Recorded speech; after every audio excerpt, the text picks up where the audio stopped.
نحمدہ ونصلی ونسلم علی رسولہ الکریم اما بعد فاعوذ باللہ من الشیطان الرجیم بسم اللہ الرحمن الرحیم یا ایہا الذین آمنوا استعینوا بالصبر والصلاۃ ان اللہ مع الصابرین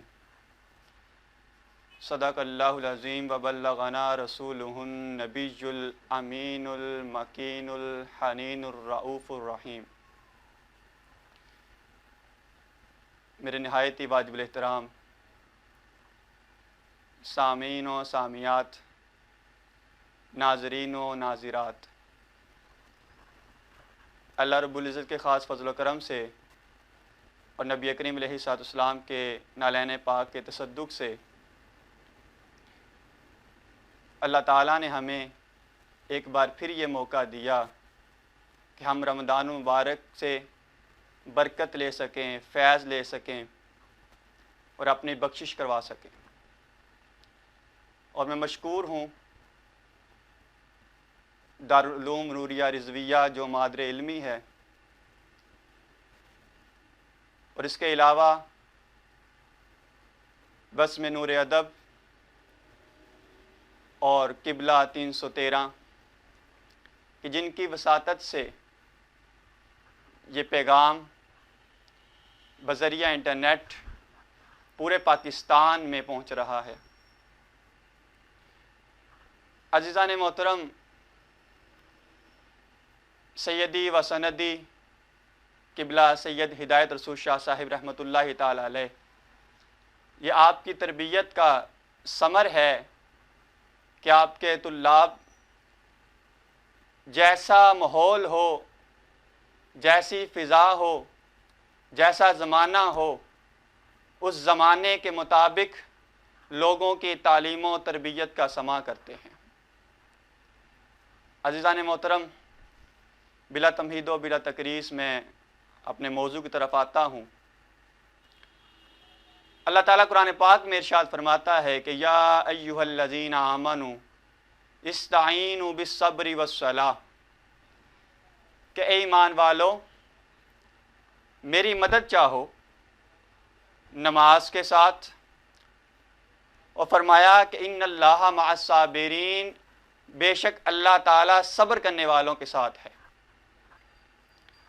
اب یہاں پر ایک بڑی پیاری بات ہے جو قابل غور ہے، قابل فکر ہے۔ اللہ تعالیٰ نے اس آیت مبارکہ میں خطاب کیا ایمان والوں کے ساتھ، مومنوں کے ساتھ۔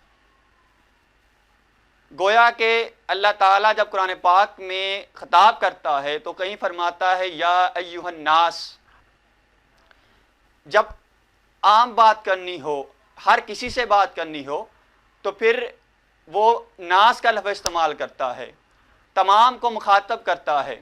اب یہاں پر گویا کہ فرمایا کہ جو صرف ایمان والے ہیں، دوسرے الفاظ میں فرمایا کہ جو میرے ماننے والے ہیں وہ میری بات سنو۔ اللہ تعالیٰ نے ایمان والوں کو مخاطب کیا اور فرمایا کہ تم میری مدد چاہنا صبر کے ساتھ اور نماز کے ساتھ۔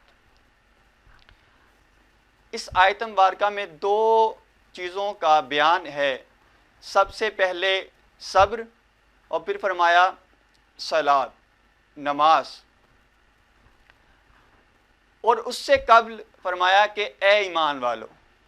تو گویا کہ یہ جو مخاطب کیا گیا ایمان والوں کو، تو ایمان والے ہوتے کون ہیں؟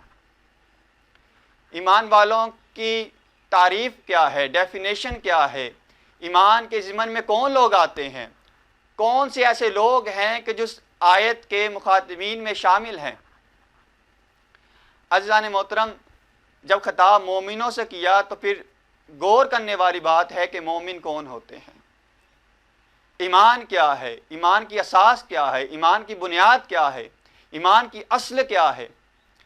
عزیزان محترم، ایمان کی اساس اور ایمان کی بنیاد جاننا نہیں ہے بلکہ ماننا ہے۔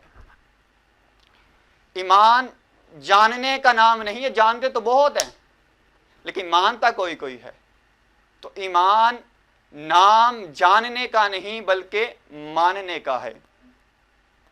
سورہ بقرہ کی ابتدائی آیات کے اندر 3 چیزیں بتائی گئی کہ جو ایمان والوں کی بنیاد ہے، ایمان کی بنیاد ہے، ایمان کی اساس ہے، ایمان کی اصل ہے۔ سب سے پہلی چیز جو فرمایا لا ریب، کہ ایمان والا وہ ہوتا ہے جو شک کو دور کر دے، جو تذبذب کا شکار نہ ہو، جو تردد کا شکار نہ ہو، جو متردد نہ ہو، جو ریب میں نہ پڑے۔ فرمایا کہ جو شک کو دور کر دیتا ہے، کہ شک کو دور کر دو، یہ ایمان کی پہلی بنیاد اور پہلی اساس ہے، کہ جو ایمان والا ہوتا ہے وہ شک کو دور کر دیتا ہے۔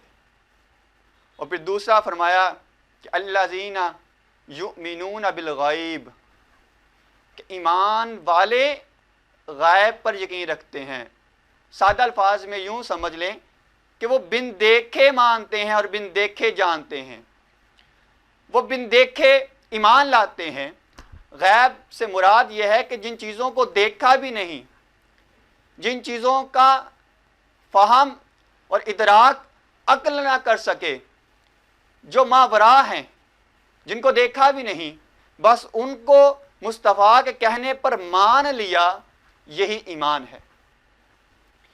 بس فرمایا کہ زندگی ملے گی، مان لیا، موت آئے گی، مان لیا، قبر میں جائیں گے، مان لیا، قبر میں حساب ہوگا، مان لیا، قبر سے پھر اٹھائے جائیں گے، مان لیا، پھر حشر لگے گا، دوزخ ہے، جنت ہے، پل صراط سے گزرنا پڑے گا، مان لیا، جنت میں لوگ چلے جائیں گے، مان لیا، دوزخ میں لوگ چلے جائیں گے، مان لیا۔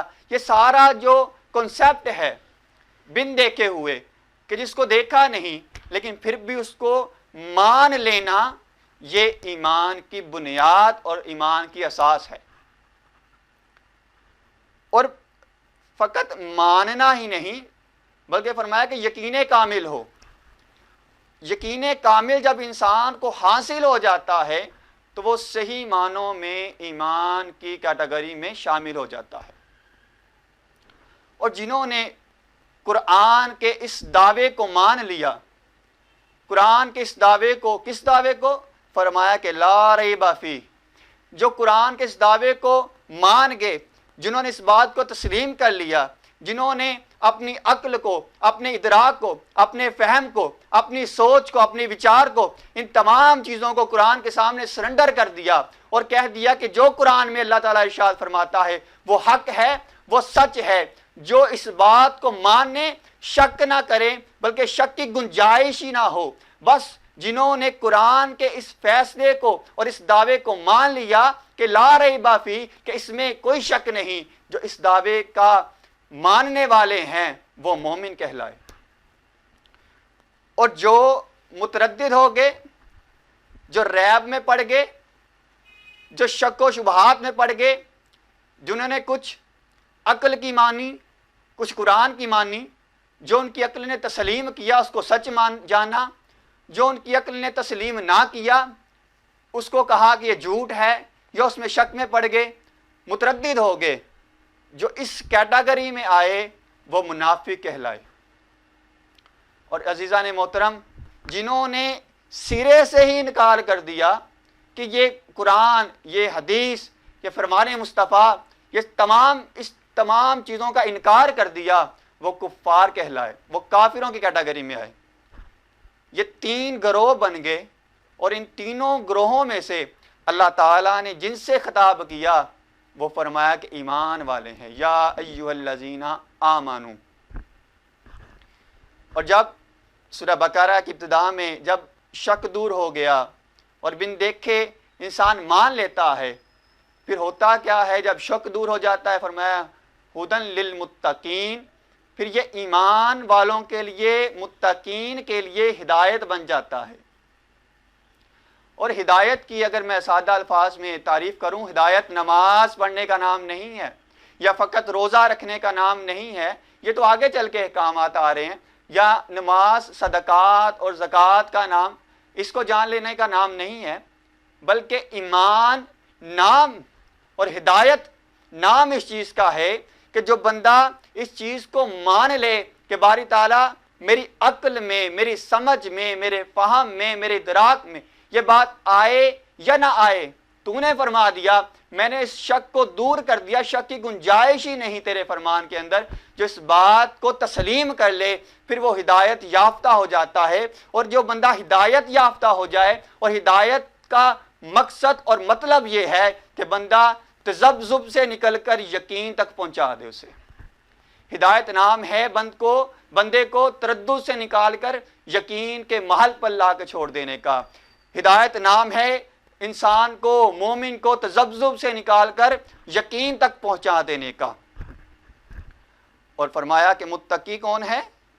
جو ہماری بات کو دیکھے بغیر مانتے ہیں، دیکھے بغیر جانتے ہیں، ان کی سوچ میں وہ آئے یا نہ آئے، سمجھ میں آئے یا نہ آئے، اس کے باوجود وہ ہماری بات کو تسلیم کرتے ہیں، ہمیں جانتے ہیں، ہمیں مانتے ہیں۔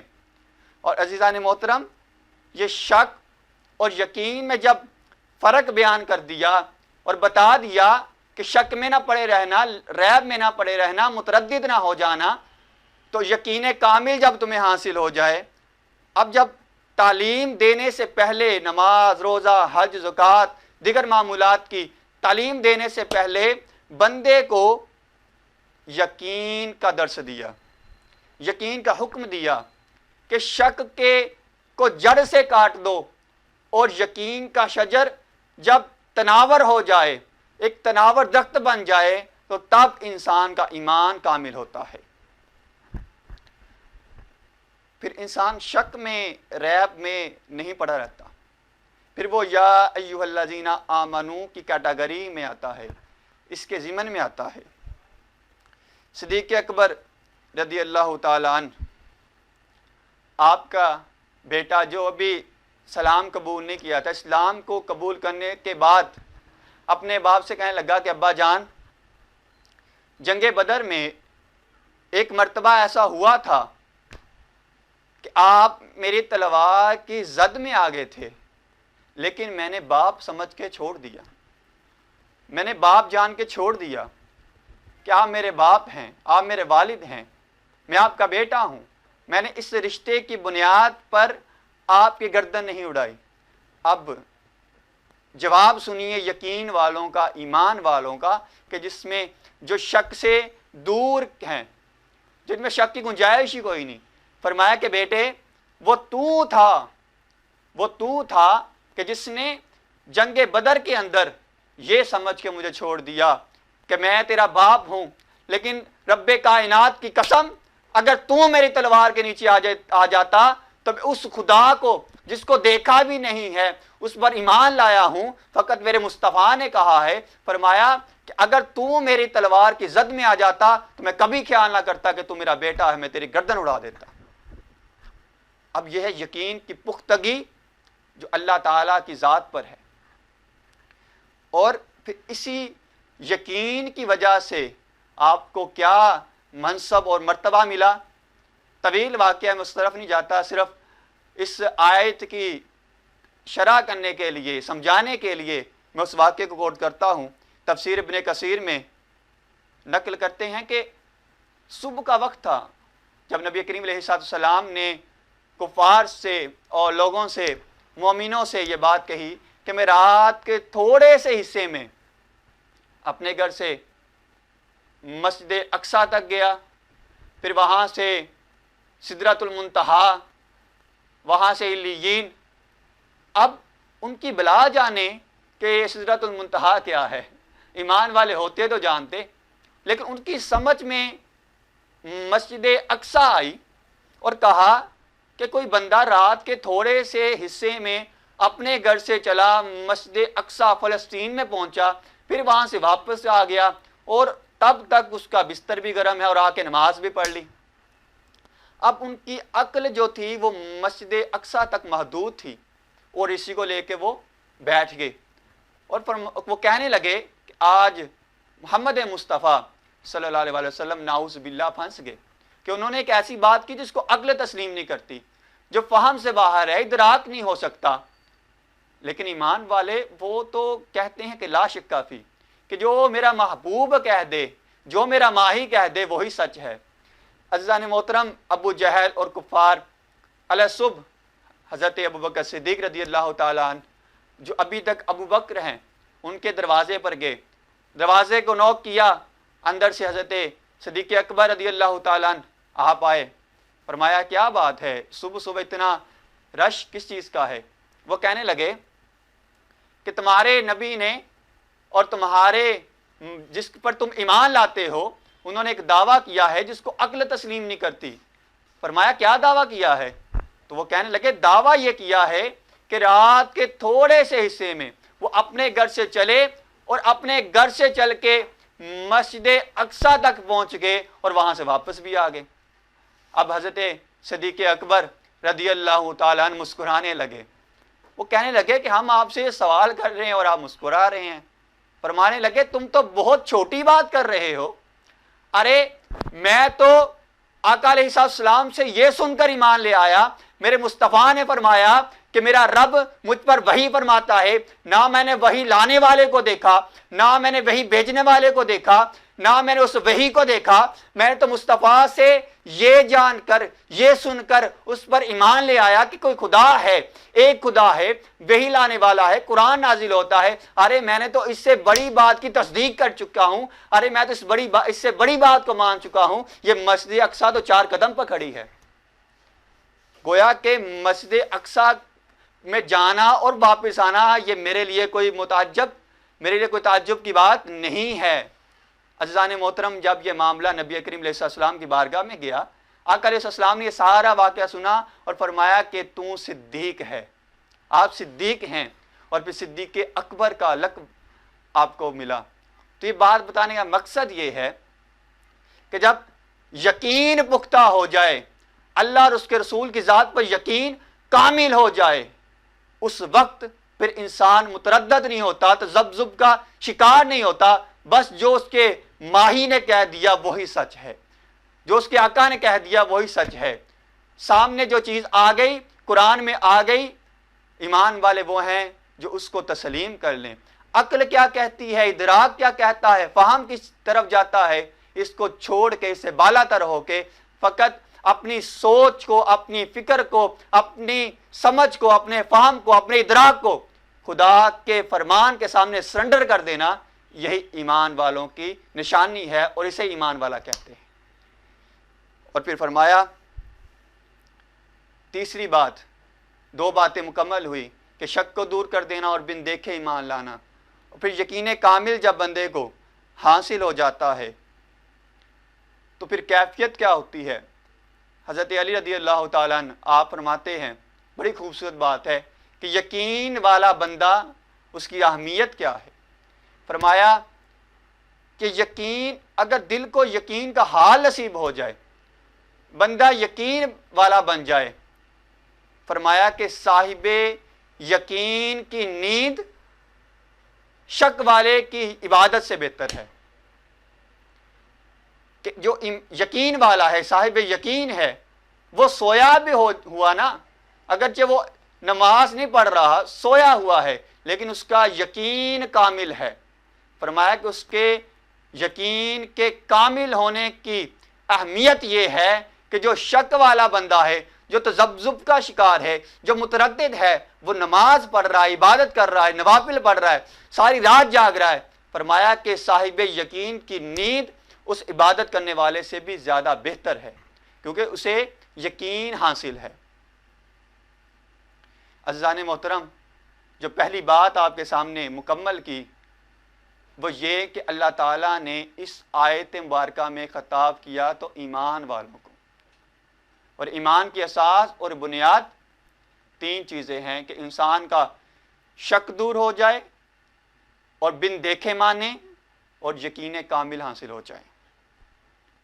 اور پھر فرمایا جب یہ بات ہو گئی نا، اتنی بات سمجھ میں آ گئی کہ خطاب ایمان والوں کو کیا، اور فرمایا کہ اے میرے ماننے والوں میری بات سنو.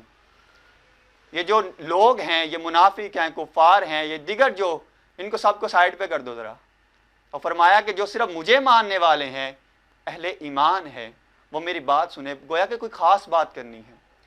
باری تعالیٰ بڑے پیارے انداز میں فرماتا ہے استعینوا بالصبر والصلاۃ، کہ اے لوگو، اے ایمان والو، کہ میری مدد چاہنا.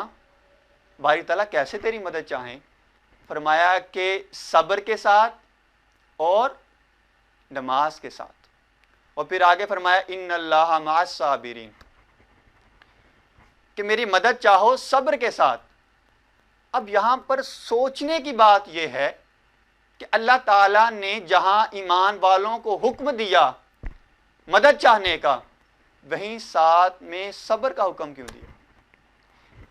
اگر تو اللہ یہ اس طرح فرماتا کہ میری مدد چاہو شکر کے ساتھ، اب ایمان اور صبر میں تعلق کیا ہے، جوڑ کیا ہے، اس کو سمجھانا چاہتا ہوں. اگر اللہ یہ فرماتا کہ میری مدد چاہو شکر کے ساتھ، تو سمجھ میں یہ آتا کہ جب ایمان والوں کو خطاب کیا، یہ فرمایا کہ یا ایھا الذین آمنوا استعینوا بالشکر.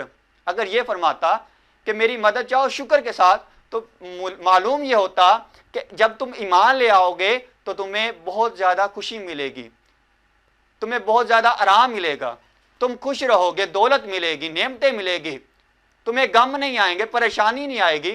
گویا کہ تم ہر وقت سکون، اطمینان اور آرام کے ساتھ رہو گے. بس جب اس کیفیت میں بیٹھو گے تو میرا شکر کرنا. جب میرا شکر کرو گے تو پھر تمہیں میری مدد بھی آئے گی.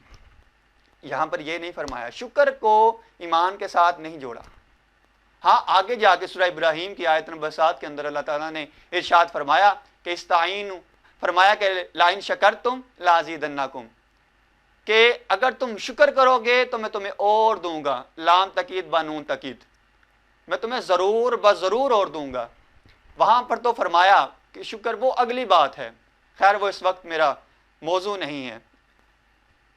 یہاں پر فرمایا کہ تم صبر کے ساتھ میری مدد چاہنا، پھر فرمایا نماز کے ساتھ.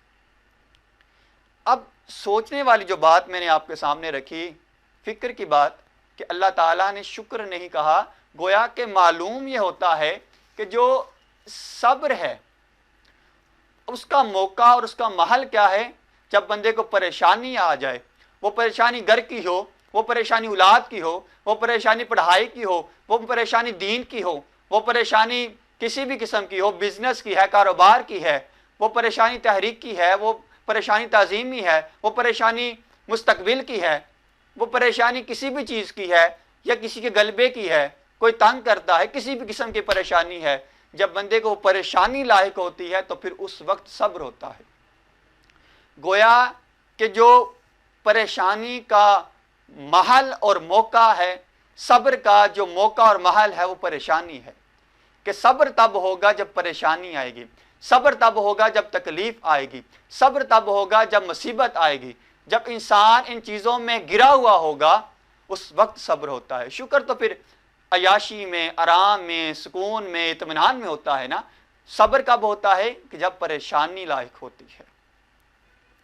گویا کہ اللہ تعالیٰ ایمان والوں کو یہ راز سکھا رہا ہے کہ جب تم ایمان لے آؤ گے تو تمہیں ایک راز بتاتا ہوں. یہ بات لوگوں کے کہنے کی نہیں ہے، لوگوں کو بتلانے کی نہیں ہے. یہ بات میں اپنوں سے کرنا چاہتا ہوں، جو میرے اپنے ہیں، جو میرے ماننے والے ہیں، جو مجھے بن دیکھے مانتے ہیں، جو اہل ایمان ہیں.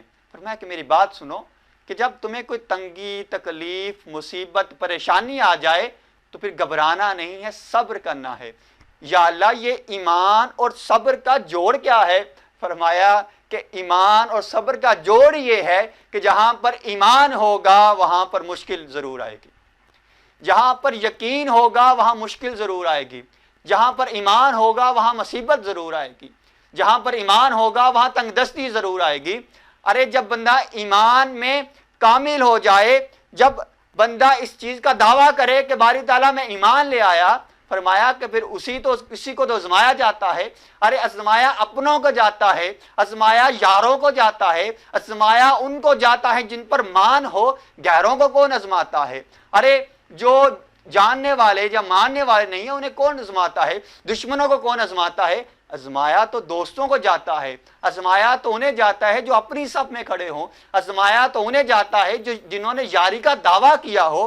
فرمایا کہ جب ایمان والوں نے یاری کا دعویٰ کر لیا کہ ہم اللہ کو مانتے ہیں، اللہ کو جانتے ہیں، اللہ پر ایمان رکھتے ہیں، فرمایا کہ جب اس چیز کا بندہ دعویٰ کرتا ہے تو پھر ہی ہم اسے آزماتے ہیں، اور جب آزمائش اور مشکل آ جائے، جب مشکل میں بندہ اور آزمائش میں پورا اتر جائے، پھر ہم اس کی یاری کا درجہ بلند کر دیتے ہیں۔ پھر بولتا وہ ہے، خدا فرماتا ہے پھر بندہ نہیں بول رہا، اس کی زبان سے رب بولتا ہے۔ ارے چلتا تو بندہ ہے لیکن اس کے چلنے میں خدا موجود ہوتا ہے۔ ارے دیکھتا تو پھر بندہ ہے، اس کی یاری کا اثر یہ ہوتا ہے کہ پھر اس کے دیکھنے میں مولا دیکھتا ہے۔ ارے زبان تو اس بندے کی ہوتی ہے لیکن یاری کا اثر یہ ہوتا ہے کہ زبان سے جو لفظ نکال دے پھر اللہ تعالیٰ اس کو پورا کر دیتا ہے۔ پھر یاری ایسی ہو جاتی ہے کہ وجود بندے کا ہوتا ہے لیکن وہ چلتا پھرتا خدا کی ذات کا مظہر بن جاتا ہے۔ اور فرمایا کہ جو ایمان لے آؤ گے نا، اہل ایمان میں شامل ہو جاؤ گے تو پھر مشکلات آئیں گی، مصیبتیں آئیں گی، تکالیف آئیں گی، آزمایا جائے گا، اور آزمایا بھی اپنوں کو جاتا ہے۔ اس کی مثال آپ امام راضی فرماتے ہیں، حضرت ابراہیم علیہ السلام، اب یہاں پر سوچنے والی بات ہے، آزمایا کسے؟ حضرت ابراہیم علیہ السلام کو آزمایا یا نمرود کو آزمایا؟ بتائیے۔ یقینا حضرت ابراہیم علیہ السلام کو آزمایا۔ کیوں؟ کیونکہ حضرت ابراہیم یاری والے تھے، اپنے تھے۔ نمرود وہ کون سا دوست تھا اسے آزمایا جائے؟ تو آزمایا کسے؟ جس نے یاری کا دعویٰ کیا تھا۔ پھر یاری کیسی؟ جب طویل واقعہ ہے، صرف آپ کو مختصراً جو میرے موضوع کی عکاسی کرتا ہے میں اس طرف آپ کو لے کے جاتا ہوں۔ فرمایا کہ ابراہیم علیہ السلام کو جب آزمایا، اب آگ جل گئی، ہر طرف شعلے ہیں اور طویل آگ ہے۔ امام راضی فرماتے ہیں کہ جب حضرت ابراہیم علیہ السلام کو نمرود نے یہ حکم دے دیا ملازمین کو کہ ان کو پھینک دو آگ میں، تو ایک فرشتہ آیا، ہوا کا فرشتہ، کہتا ہے کہ نبی اللہ اگر آپ چاہیں تو میں اس آگ کو منٹوں میں بجھا دوں۔ حضرت ابراہیم علیہ السلام نے فرمایا کہ تو خود آیا ہے یا مولا نے بھیجا ہے؟ اگر تو خود آیا ہے تو تیری مدد کی مجھے ضرورت نہیں، اور اگر تجھ کو مولا نے بھیجا ہے تو پھر وہ بہتر جانتا ہے مجھے کس حال میں رکھنا ہے، تو چلا جا۔ حضرت جبریل امین آئے، انہوں نے آ کر کہا کہ اللہ کے نبی اگر آپ چاہیں تو میں اس آگ کو بجھا دوں۔ ان سے بھی یہی کہا، فرمایا کہ تم مجھے کیوں پوچھتے ہو؟ میں نے یاری تم سے تو نہیں لگائی، میں نے تو جس سے یاری لگائی ہے وہ بہتر جانتا ہے اس کا یار کس حال میں ہے۔ اگر وہ اس حال میں خوش ہے تو پھر میں کچھ نہیں کہتا۔ فرمایا کہ میں اسی میں خوش ہوں، مسکرا رہے ہیں، ان کو بھی بیچ دیا۔ اب یہاں پر قابل غور بات ہے کہ جب حضرت ابراہیم علیہ السلام کو آگ میں پھینک دیا گیا، جب آگ میں پھینکا تو حضرت ابراہیم علیہ السلام کو نہیں بتایا کہ آگ ٹھنڈی ہونے لگی ہے۔ ہائے ہائے، ان کو نہیں بتایا، کیونکہ امتحان تھا نا، آزمائش تھی۔ دعویٰ جو یاری کا پکا کیا ہوا تھا اس دعوے کو دیکھنا بھی تو تھا نا۔ انہیں نہیں فرمایا کہ آگ ٹھنڈی ہونے لگی، انہیں تو یہی تھا آگ جل رہی ہے، مجھے ابھی جلا کے راکھ کر دے گی۔ لیکن کیا کہا کہ میرا محبوب اور میرا خدا اگر اس بات میں راضی ہے تو میں بھی اس میں راضی ہوں۔ اگر میرا یار مجھے آزما کے راضی ہے تو میں اس آزمائش میں اتر کر راضی ہوں۔ تو پھر ادھر سے جب حضرت ابراہیم علیہ السلام ادھر گئے، اب یاری کا تقاضا ادھر سے پورا ہوا، ادھر سے پھر مولا نے بھی فرمایا۔ پھر حضرت ابراہیم علیہ السلام کو نہیں فرمایا کہ آگ ٹھنڈی ہونے لگی ہے، بلکہ آگ کو کہا کہ یا نارو کونی بردن و سلامن علی ابراہیم۔ فرمایا کہ ابراہیم پر ٹھنڈی ہو جا اور سلامتی والی، اتنی بھی ٹھنڈی نہ ہو جانا کہ میرے یار کو ٹھنڈ لگے، سلامتی والی ہو جانا۔ عزیزان محترم، جب بندہ یاری میں پکا ہونا چاہتا ہے تو آزمائش آتی ہے۔ پھر یاد رکھیں اگر آپ پر آزمائش آ رہی ہے تو سمجھ لیں کہ میں نے مجھ کو مولا نے اپنی یاری کے لیے قبول کر لیا. بس اس آزمائش میں پورا اتریں تو اللہ تعالیٰ پھر کیا انعاموں اور کیا اپنی نعمتوں سے نوازتا ہے، بندہ پھر اس کا ادراک نہیں کر سکتا. اب حضرت ابراہیم علیہ السلام نے جب یاری کا دعویٰ کیا نا تو پھر سب سے پہلے بیوی بچوں سے آزمایا کہ تبتے صحرا میں چھوڑاؤ. بڑھاپے کے عالم میں جب بچے کی نعمت ملی کہا کہ اگر میرا مولا اس میں، اب یہ یا ایھا الذین آمنوا استعینوا بالصبر کی میں بات کر رہا ہوں کہ صبر کا مقام اور محل کیا ہے، پریشانی آنا. اب بڑھاپے میں جب بچے کی نعمت، بیٹے کی نعمت ملی تو فرمایا کہ اسے تبتے صحرا میں چھوڑاؤ. یاری کا دعویٰ تھا، صبر کیا، چھوڑا ہے. جب بڑا ہو گیا تو فرمایا، حکم آ گیا کہ اسے ذبح کر دو.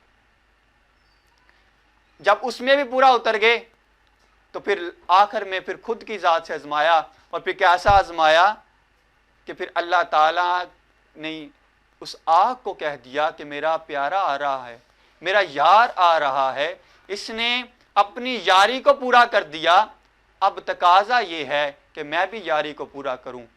اور آگ سے حکم دے دیا کہ آگ سلامتی والی ٹھنڈی ہو جانا، ٹھنڈی ہو جانا اور سلامتی والی ہو جانا. عزیزان محترم، ایمان نام ہے اللہ کی یاری کا. بس جتنی یاری مضبوط ہوتی چلی جائے گی اتنی آزمائشیں آتی جائیں گی، اتنی تکالیف آئیں گی، اتنی مصیبتیں آئیں گی، اتنے الام آئیں گے.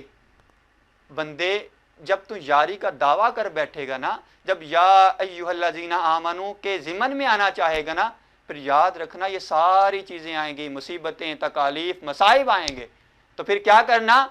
پھر خود ہی راز بھی سکھا دیا، فرمایا پھر صبر کرنا. جب صبر کرو گے تو پھر ہوگا کیا؟ پھر وہ جو یاری ہوگی، جتنی کڑی آزمائش آئے گی اتنی ہی مضبوط یاری ہوتی چلی جائے گی. اور پھر فرمایا کہ جب صبر کرنا، پھر صبر میں پیمانہ نہ لگا دینا کہ کب آئے گی مدد. کب لگا دو گے تو پھر تو شک آ جائے گا. وہاں پر کب، کہاں، کیسے کا کانسیپٹ ختم کر کے فقط خدا کی رضا میں راضی رہنا، صبر کرنا. اور اسی صبر کی وجہ سے پھر اللہ تعالیٰ کی یاری نصیب ہوگی. عزیزان محترم، اب آخری بات جس آیت مبارکہ میں اختصار کے ساتھ عرض کرتا ہوں، 2 گر بتا دیے ایمان والوں کو مدد کے. کتنے گر بتا دیے؟ 2 گر بتا دیے. پہلا گر بتایا، فرمایا پہلا گر یہ ہے کہ صبر کرنا. دوسرا گر بتایا، فرمایا کہ پھر نماز پڑھنا. اور جب یہ دونوں گر بتا دیے تو آگے چل کر اللہ تعالیٰ نے یہ نہیں فرمایا کہ اللہ تعالیٰ مسلین کے ساتھ ہے، ان اللہ مع المسلین نہیں فرمایا، فرمایا ان اللہ مع الصابرین. ارے میرے تو اپنے وہ ہیں کہ جو صبر کرتے ہیں، جو صبر کا دامن تھامتے ہیں، جو اطمینان کرتے ہیں، جو میری رضا میں راضی رہتے ہیں، جو خود کی ذات کو بھول جاتے ہیں اور میری ذات کی طرف توجہ رکھتے ہیں.